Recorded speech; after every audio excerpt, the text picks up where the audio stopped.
Hello friends, welcome to Shri Samruddhi channel. ಇವತ್ತಿನ ದಿನ ನಾನು ಅವಲಕ್ಕಿ ಮಾಡೋದನ್ನು ತೋರಿಸ್ತಾ ಇದ್ದೀನಿ. ನೋಡೋಣ ಬನ್ನಿ. ನಾನು ಒಂದು ಪಾತ್ರೆನ ತಗೊಂಡಿದ್ದೀನಿ. ಆ ಪಾತ್ರೆಯಲ್ಲಿ ಇವಾಗ ಅವಲಕ್ಕಿನ ಹಾಕ್ತಾ ಇದ್ದೀನಿ. ಒಂದು ಹಿಡಿಯಷ್ಟು ಅವಲಕ್ಕಿನ ತಗೊಂಡ್ರೆ ಒಬ್ಬರಿಗೆ ಕರೆಕ್ಟಾಗಿ ಬರುತ್ತೆ. ಅಳತೆನ ತೋರಿಸಿ ಹಾಕ್ತಾ ಇದ್ದೀನಿ.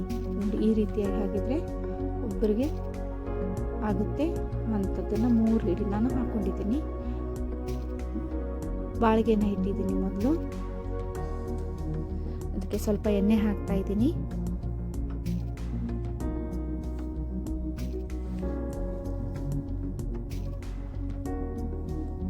ಸ್ವಲ್ಪ ಸಾಸಿವೆನ ಹಾಕ್ತಾ ಇದ್ದೀನಿ.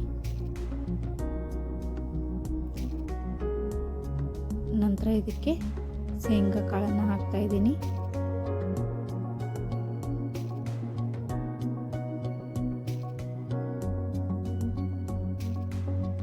ಶೇಂಗಾನ ಸ್ವಲ್ಪ ಹೀಗೆ ಫ್ರೈ ಮಾಡಬೇಕು. 2 ನಿಮಿಷದಲ್ಲಿ ಅವಲಕ್ಕಿ ರೆಡಿ ಆಗುತ್ತೆ.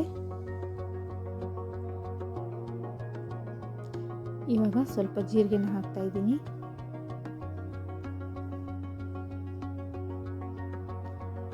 ಕಟ್ ಮಾಡಿ ಇಟ್ಕೊಂಡಿರುವಂಥ ಈರುಳ್ಳಿನ ಹಾಕ್ತಾ ಇದ್ದೀನಿ.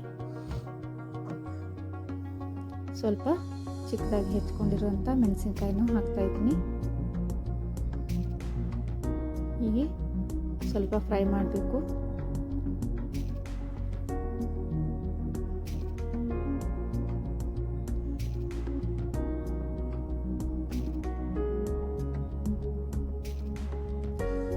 ಸ್ವಲ್ಪ ನಾನು ರುಚಿಗೆ ತಕ್ಕಷ್ಟು ಉಪ್ಪನ್ನು ಹಾಕ್ತಾ ಇದ್ದೀನಿ. ಸ್ವಲ್ಪ ಅರಿಶಿನ,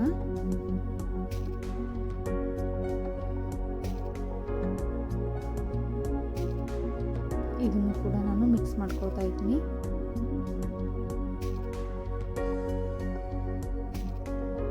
ಕರಿಬೇವನ್ನ ಹಾಕ್ತಾ ಇದ್ದೀನಿ.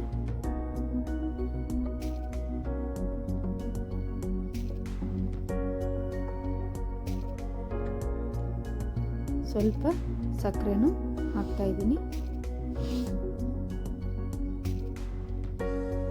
ಅವಲಕ್ಕಿನ ತೊಳೆದು ತಗೊಂಡು ಹಾಕ್ತಾ ಇದ್ದೀನಿ. ಇವಾಗ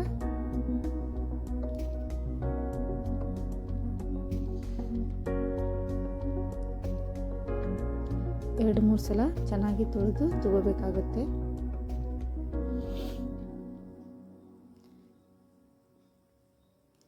ಈಗ ಒಗ್ಗರಣೆನ ಎಲ್ಲ ಕಡೆ ಮಿಕ್ಸ್ ಮಾಡ್ಕೊಳ್ಳೋಣ.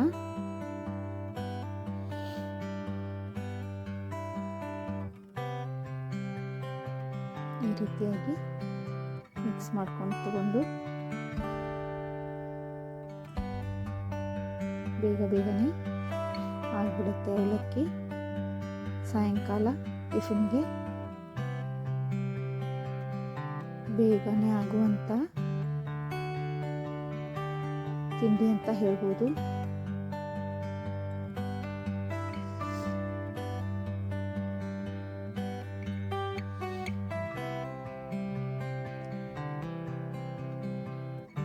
ಎರಡೇ ನಿಮಿಷದಲ್ಲಿ ಆಗೋಗ್ಬಿಡುತ್ತೆ ಇದು.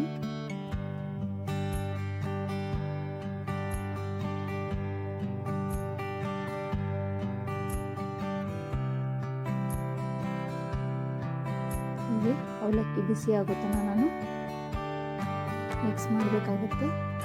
ಇವಾಗ ಪ್ಲೇಟಿಗೆ ನಾನು ಅವಲಕ್ಕಿನ ಹಾಕ್ತಾ ಇದ್ದೀನಿ. ಅವಲಕ್ಕಿ ರೆಡಿ ಆಗಿದೆ.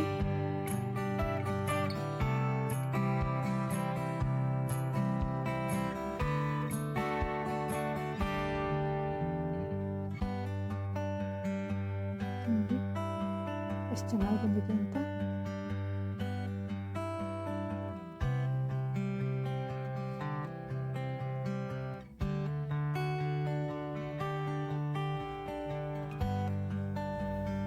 ಮೂರು ಜನಕ್ಕೆ ಆಗುವಷ್ಟು ತೊಗೊಂಡಿದ್ದೆ ನಾನು. ಕರೆಕ್ಟಾಗಿ 3 ಜನಕ್ಕೆ ಆಗುವಷ್ಟು 3 ಪ್ಲೇಟ್ ಆಗಿದೆ. ಇದು ತೋರಿಸ್ತಾ ಇದ್ದೀನಿ ನಿಮಗೆ.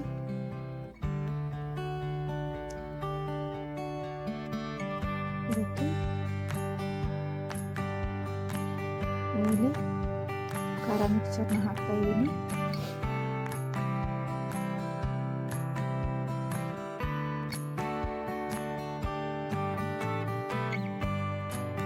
ಯಾವ ರೀತಿಯಾಗಿ ಬಂದಿದೆ. ಈ ವಿಡಿಯೋ ಇಷ್ಟ ಆದಲ್ಲಿ ಲೈಕ್ ಮಾಡಿ, ಶೇರ್ ಮಾಡಿ, ಸಬ್ಸ್ಕ್ರೈಬ್ ಮಾಡೋದನ್ನು ಮರಿಬೇಡಿ.